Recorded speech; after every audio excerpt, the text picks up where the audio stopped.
Hi, my name is Adrienne Miller-Bradford, and this is my presentation on my UDL project.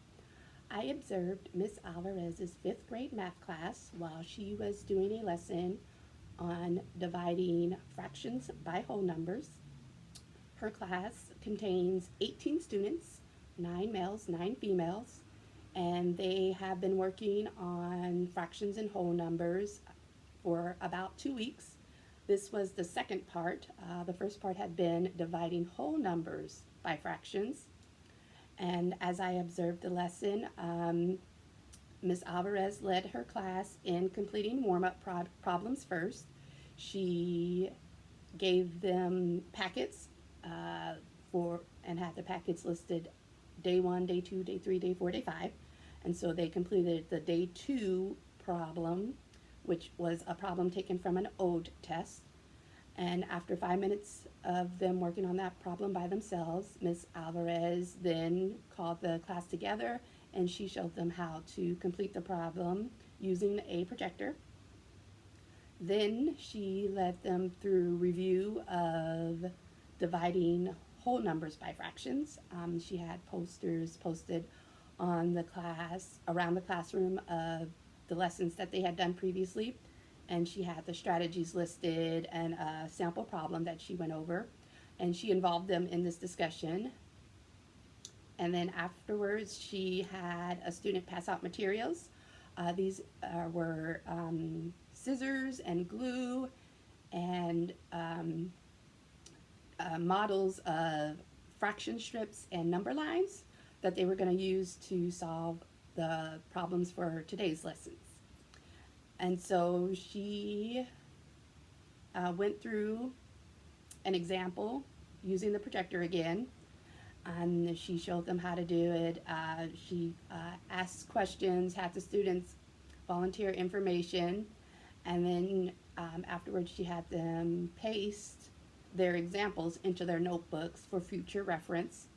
Then she had them grab their Unit 10 packet, and they met her on the mat in front of the class, and they proceeded to do problems together.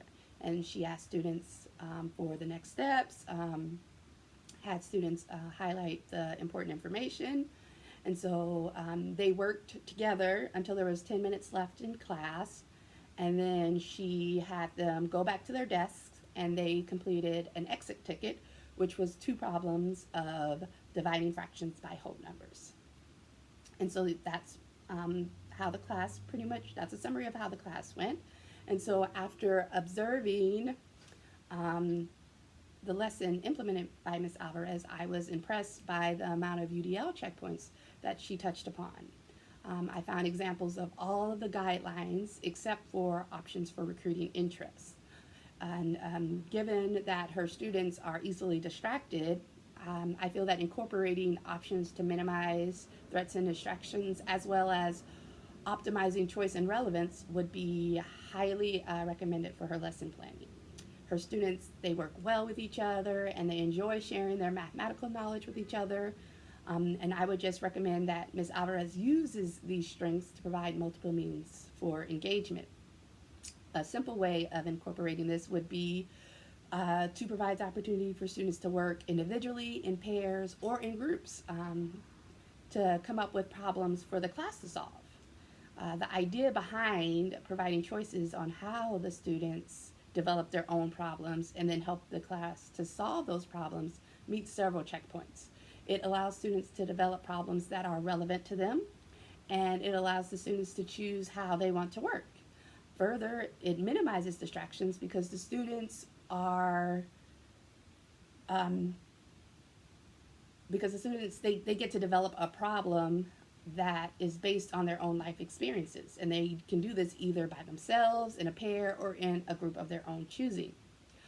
So it allows them some control over how the task is completed, and they're able to make it as fun as they like. And so this reduces some of those barriers in regards to attention span, and the students, they don't have to spend a great amount of time following the teacher through the problems, but instead they get to creatively come up with their own problems and then help their classmates solve them. And so that was my main recommendation for Mrs. Alvarez's lesson. And thank you for listening.